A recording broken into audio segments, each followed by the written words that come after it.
Greetings, guitar engineers. I'm Desi Cerna, and in this video I have another installment of How Does This Song Work, featuring the song All Right Now by Free. Now, the purpose of this video is not to teach you the specific guitar parts in the song or to provide you with tablature.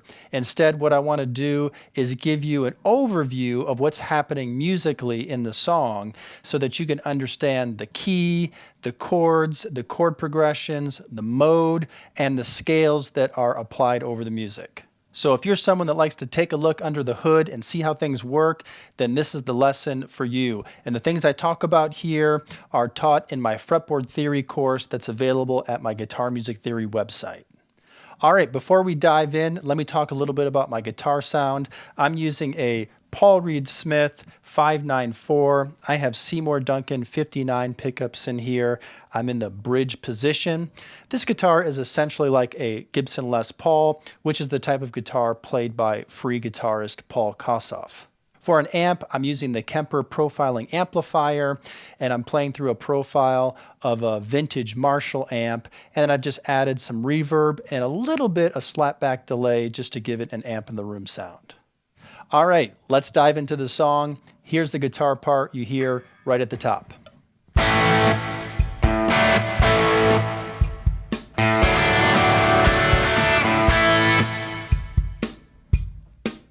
Okay, so this centers around an A chord, an A major chord here in the open position, and then I'm adding my second and third fingers to make a D chord in C form. So if you're familiar with the cage system that I teach in my fretboard theory course, this is part of a D chord in C form. Here's the whole thing. But I'm just playing strings 4, 3, and 2. Just kind of an inversion because I have F sharp in the bass, but I'm actually holding the root A from the previous chord, A, in the bass, so that would make a D/A. So I'm playing that open A chord with my index finger and then just add my second and third finger for the D. And this is essentially just a chord change from D to A, but using this particular fingering and voicing just gives it a different sound, which gives this particular song its distinct sound. Listen to the difference between this or if I just play a regular open D major chord. And then here's the actual voicing used in the song. So it's a different voicing, and the way that you finger chords and the way you stack the notes in the chords changes how the chord is voiced. That's a musical term. And different guitar parts and different songs are made to sound distinct by the way that the chords are voiced. Now from here, the next part is... So in this case here, I'm still using the open 5th string A. I'm going back to that D, but I'm only playing the F sharp and the D out of it. My index finger is no longer part of this chord. Now I've got the 3rd string open. That's a G. And that makes an interesting sound there. Then I add my index finger back, so I've got the A that would normally be part of that D shape. And then I return to an A chord, but this time I play the A in the open position and my pinky reaches up to the 5th fret to play the root A and the 5th E on the 2nd string. You might know this as the long A. It's basically just a big A power chord. A, E, A, E, A. Gives you a big, wide power chord sound. So let me back up to the beginning of this part that you hear at the top of the song.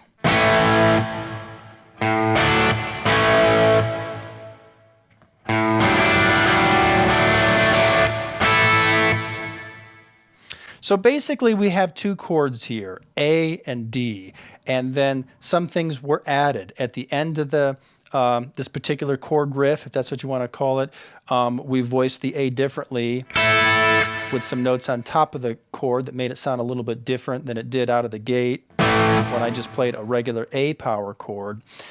Sometimes when you go to that D and C form, you leave the 3rd string G open. And if you want to analyze it to figure out, well, technically, what would you call that? Well, let's see. If you put a G and a D chord, that would be normally would be a D suspended 4, because the G is the 4th, and it would suspend or take the place of the 3rd F sharp. But in this case, we still have the F sharp in there. So in music theory, you might say, okay, well, it's a D add 4. So we're adding the 4. We're not suspending the 3rd like we normally would. But I've got the A in the bass, so I'd say D add 4 / A. So there's a big complicated name for a chord.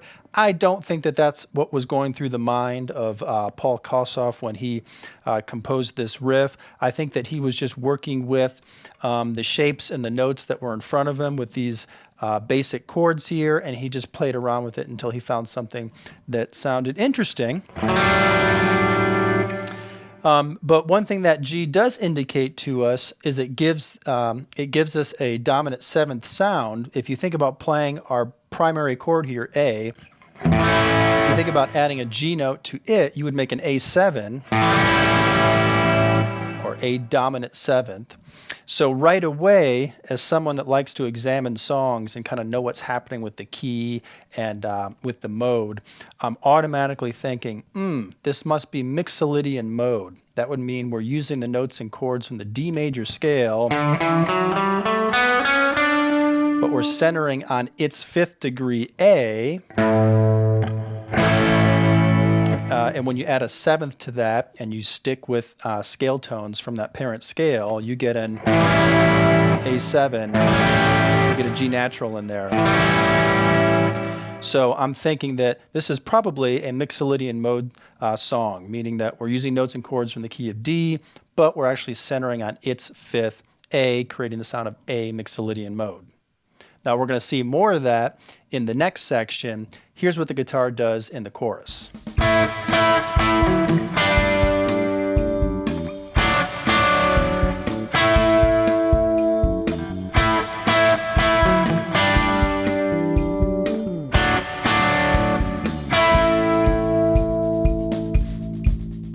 All right, so we have a new song section. The guitar is doing something different. It sounds different, but it's actually based on the same notes and the same chords. So I'm playing an A power chord an octave higher than I did initially. So I'm just fretting the root A at, on string 4, 7th fret. Then there's its 5th E in the next string. And basically what I'm doing here is just going down a whole step to a G power chord. Okay, now we've got a G chord in there. We had the G note earlier, remember that, the open 3rd string.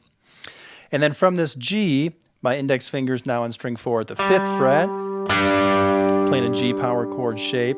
I just dropped the G note to F sharp, but I leave the A note from the G power chord, excuse me, the D note from the G power chord. On the 3rd string, I just dropped the root. Now I have the notes F sharp and A, and this is actually an inversion of a D chord.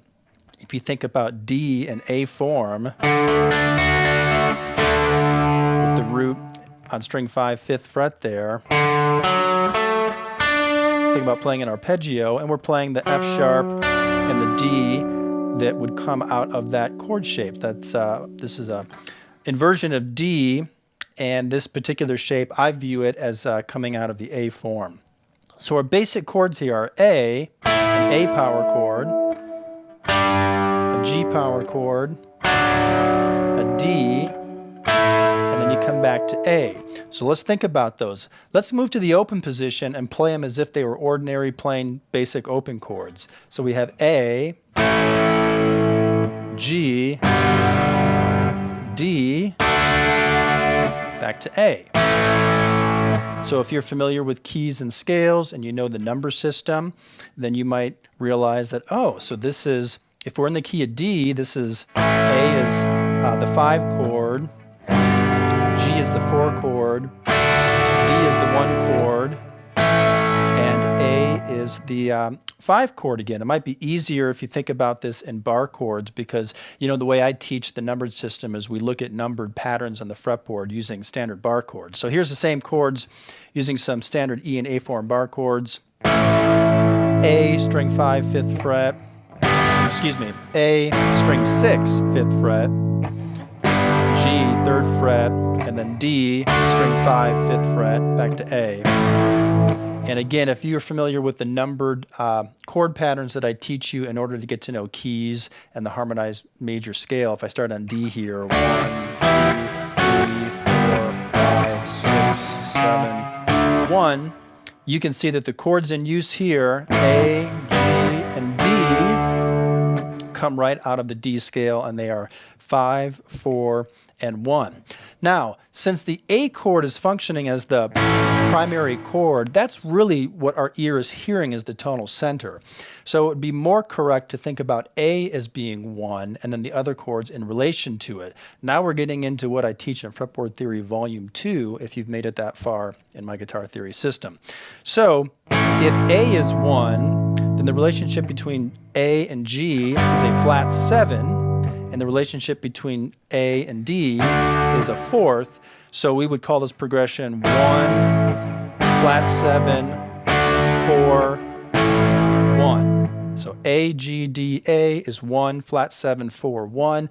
And that's always true no matter where we would play those chords in the fretboard. So if I'm in the open position, it's still 1, flat 7, 4, 1. Or if I move up to playing those power chord shapes, with the root along the 4th string, which is the way that this chorus part is played. Again, it's still 1, flat 7. This is still the 4 chord, even though I don't have the root D in the bass position. It's an inversion of it, so it's still the 4 chord. So 1, flat 7, 4, 1. And there's a little bit more to it. You add some extra notes.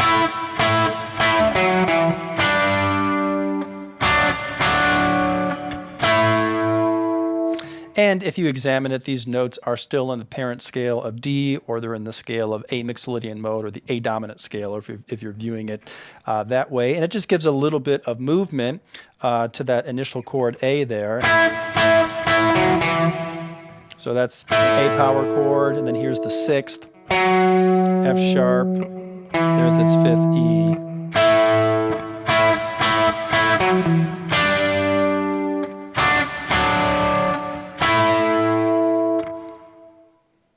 So what we have here is we have a new song section with a new guitar part that has a new sound, yet it's actually based on the same chords and the same notes that were used in the open position for the opening riff.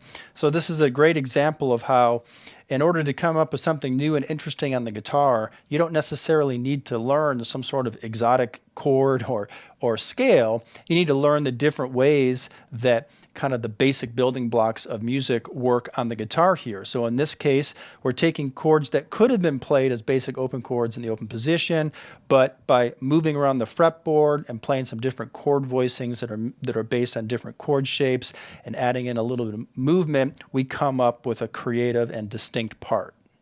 And this is actually made more interesting because we still have the A note that's kind of sustaining or pedaling, as we'd say in music, in the bass. We had that in the opening riff where we used the open A string and allowed it to sustain even when we went to the D chord.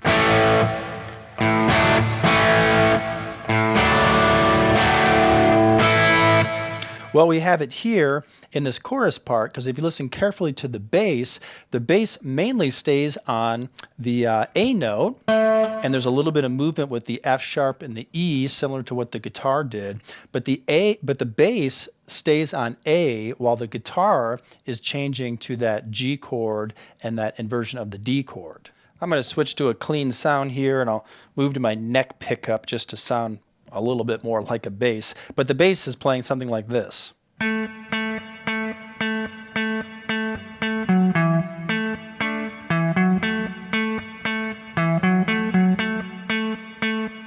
So again, a little bit of movement in there, but it keeps coming back to that A note. Of course, it's played on the bass, so it sounds an octave lower. So we have that A note sustaining in the bass position, which means we're hearing when you combine the guitar chords with the bass line. Overall, what we're hearing in the music is A, then we're hearing G/A, because the bass is still coming back to that A note, then we're hearing D/A, and then we come back to A. And again, this is just another way to make things sound distinct and more interesting by working with these basic building blocks, but doing something that's a little outside the ordinary. In other words, we're not just strumming basic open chords or basic bar chords or basic power chords for that matter. They're put together in a manner that makes something that sounds more musically interesting. All right, from here, you basically have a repeat of the verse and a repeat of the chorus, and then the song transitions into a solo section. And this is many guitar players' favorite part of the song because it's a lengthy, extended guitar solo, and there's some different sections and they each sound distinct, and there's some different things going on in them, including some applications of some different scales. So let's talk about it. The first solo section you hear sounds like this.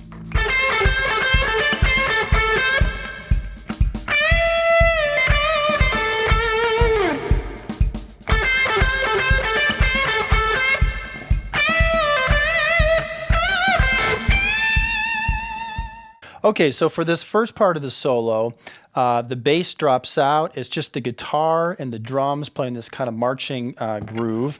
And the guitar is playing part of the A minor pentatonic.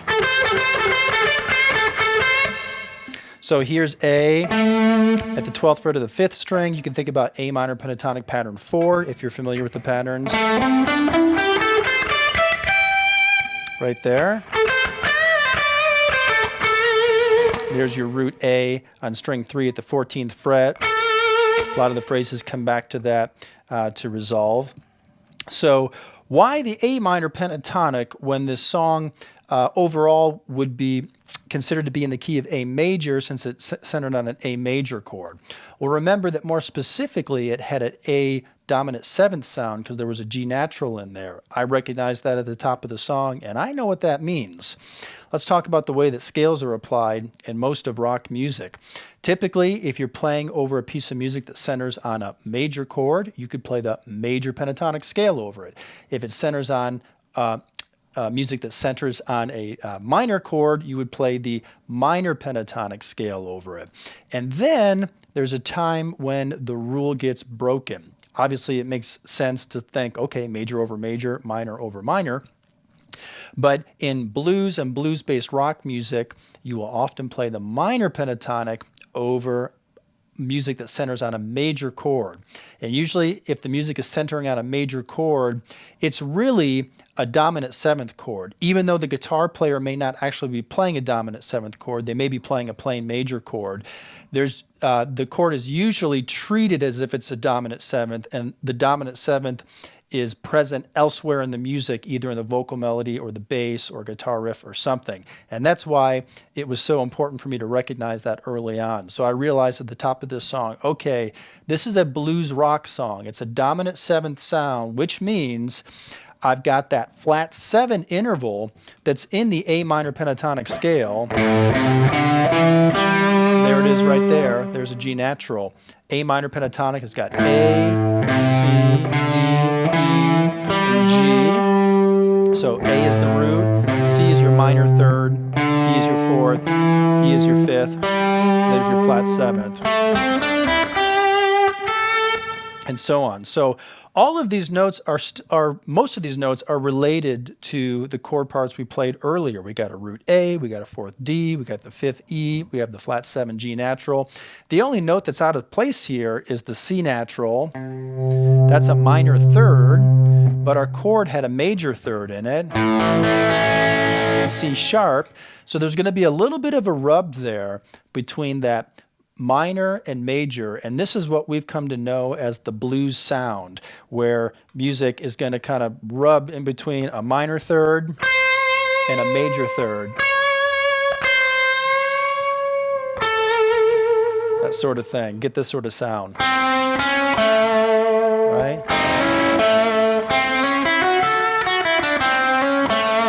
Very common sound. Whether you have a guitar player that's specifically playing a line like that, or you just have music where the major third is present and the minor third is present. Your ear's kind of hearing that rub, even though it might be between different instruments.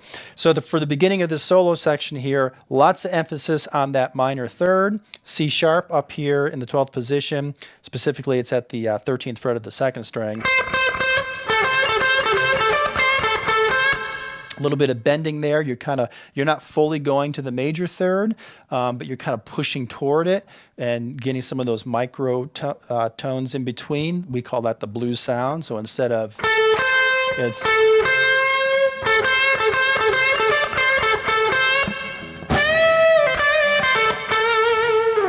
all right. So Paul Kossoff decided to take a minor pentatonic approach here during this lead break.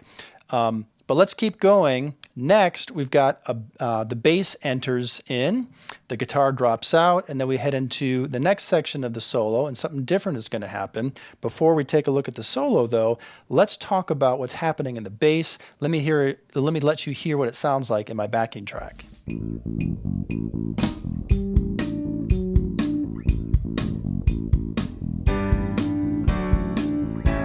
And we've got some piano that's coming in as well. So let's take a look at that bass line. It's doing, I'm going to play it on guitar here. It's doing something like this.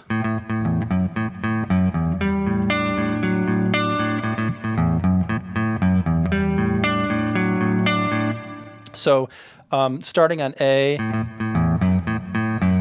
and we've got an F sharp and an E in there. That would be the 5th and the 6th. Similar to what the bass did earlier with the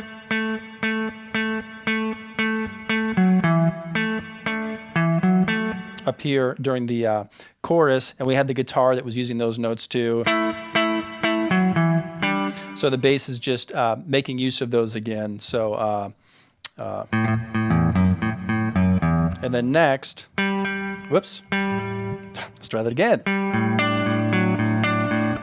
And this part here is actually very similar to what the guitar did in the chorus with a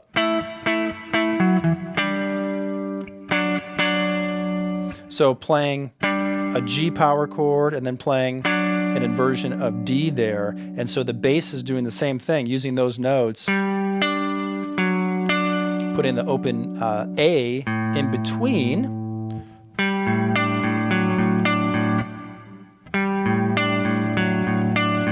So again, we have like some chord changes, but we're still pedaling on that A in between. Here it is again.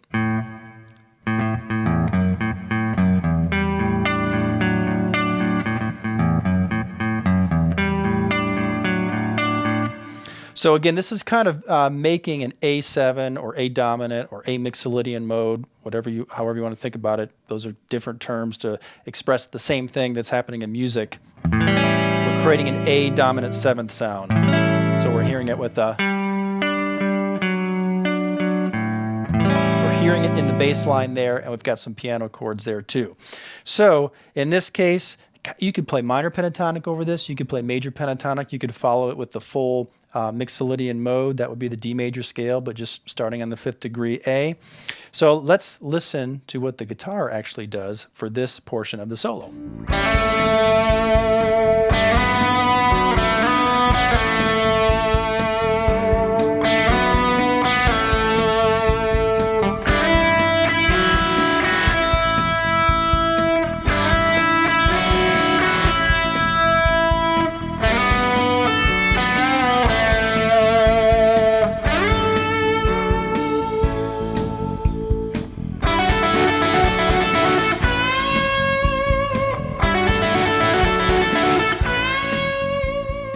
All right, so I'm actually making use of the A major pentatonic here. I kind of hammered into A on the 3rd string. And then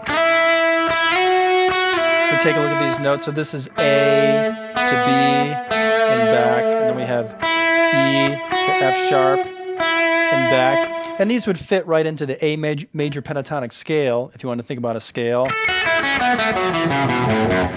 Again, that's A major, not A minor. Remember, that first solo section was A minor, but now Paul Kossoff has switched to A major, so there's a little bit of variation here, some tonal variety. We've got some major. We're hearing the major in the bass line, and then we're hearing it with the notes that he chose to use for this part of the solo. And we've got, you know, so bending up to the C sharp, the major third there. Then you come up to A, 12th fret of the second string, and there's more of that play with the 5th and the 6th, that E and F sharp that we used earlier.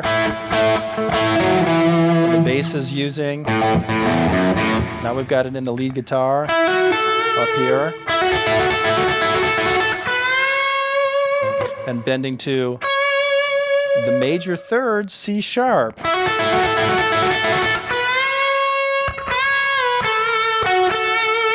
There's some interesting use of the open first string, which would be the 5th of A, so we kind of let that sustain in the upper range there for some of these parts, like, I can do that better. And then when you get into, sometimes he bends just the second string. Sometimes he does that and lets the first string ring open.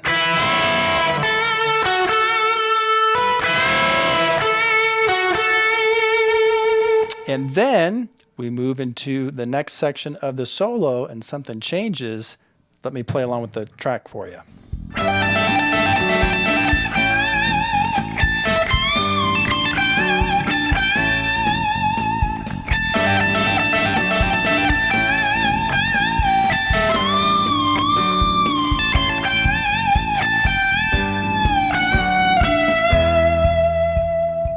All right, so in this final part of the solo, the most climactic part, you come all the way up here to the 17th position, and now you're back in A minor pentatonic.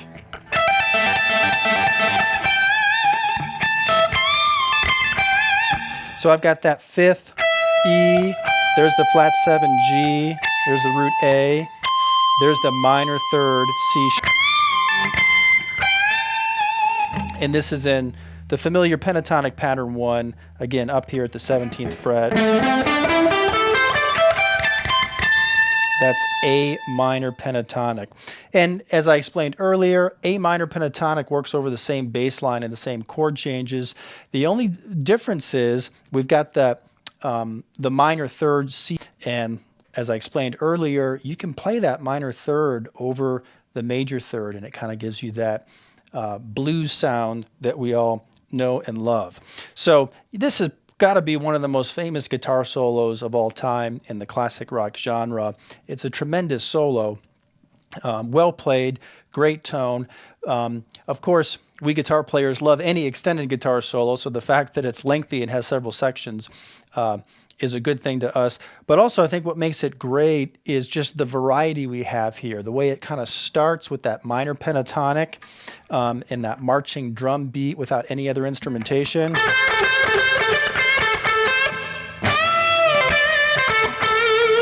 Then the way that the bass is introduced and the piano is introduced, and we have a little bit more color here because we're hearing more tones from the scale. We're hearing an outline of those chord changes, A, G, D, that were used in previous parts of the song, but played differently, so it's not just a copy of previous parts of the song. We've got the piano on the chords there, and then the lead is playing that major, A major pentatonic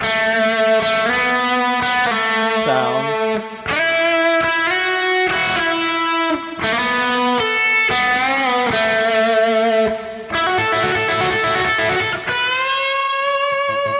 Sounds so nice and sweet, and then you top it off climactically by going up here in this 17th position, so kind of ending on a high note, so to speak, and then back to minor was just some kind of raw, blues rock minor pentatonic guitar licks that's got that flat 7 in there and that minor third as well.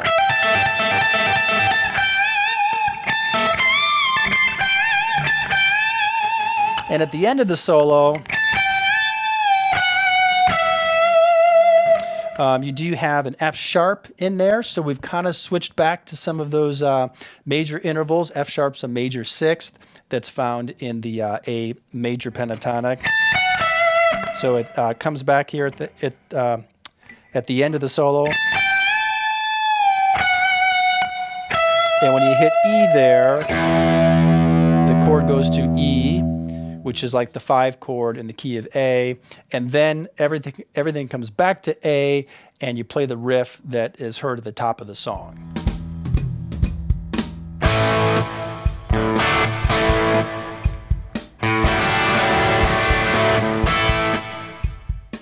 And so on. This eventually goes back into another chorus, and the chorus is repeated, and the song finishes that way.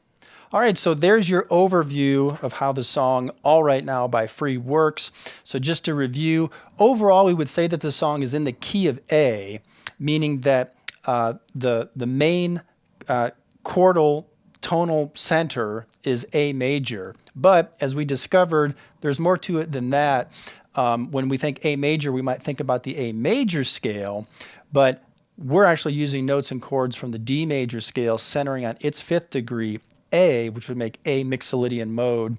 Another name for that is the A dominant scale. And of course, when you put a G natural, a flat 7th, into an A chord, you create an A dominant 7th. So this song has a really strong dominant 7th sound, which is very common in blues music. Because the dominant 7th has that flat 7th interval in there, it's already got a little bit of minor tonality to it, because a flat 7 is also a minor 7th. So playing the A minor pentatonic, which also has the flat 3rd or the minor 3rd, can actually work well in here. It gives it that bluesy, blues-based rock song that we know and love. There's a little bit of rub in between that minor 3rd C natural and the major 3rd C sharp, but that's the blues sound. And we have some different distinct parts as you move from the verse to the chorus, using many of the same notes, but because Paul Kossoff was very familiar with the fretboard and either had mapped out the different ways that chords are formed, or maybe he was just blessed with a really good ear, and so he was just able to kind of find those by using his ear. In either case, what we have here is we have some different parts of the song that are using the same notes and chords, but using them in different ways by using some different chord inversions and chord voicings. And then the way that the scales are applied for the solo is great, because we're going back and forth between a minor tonality and a major tonality. So that's how this song works. If you found this video helpful, please click like and leave me some positive feedback. If you have any questions about it, or maybe if you want to add more to this examination of this song, post in the comments below. Maybe this lesson is just the sort of thing you need to be working on right now, or maybe your playing needs attention in other areas, or maybe you'd like to learn more about music theory for guitar so you can understand how more of your favorite songs are composed. Whatever the case, head to my website, guitarmusictheory.com. Answer the question I ask you about your playing, and I'll send you free custom video instruction calibrated to your current level. So no matter whether you are just getting started and need to learn the basics, or you're an advanced player, but you want to learn music theory so you can understand everything that you play on the guitar, I have a free course for you. So enroll in your free video course now at guitarmusictheory.com. You can click on the link in the video description. All right, guitar engineers, thanks for watching. I'm Desi Cerna. Before you go, be sure to subscribe to my YouTube channel. Click on the notification bell to receive alerts when new videos are uploaded. Then keep playing and stay tuned for more.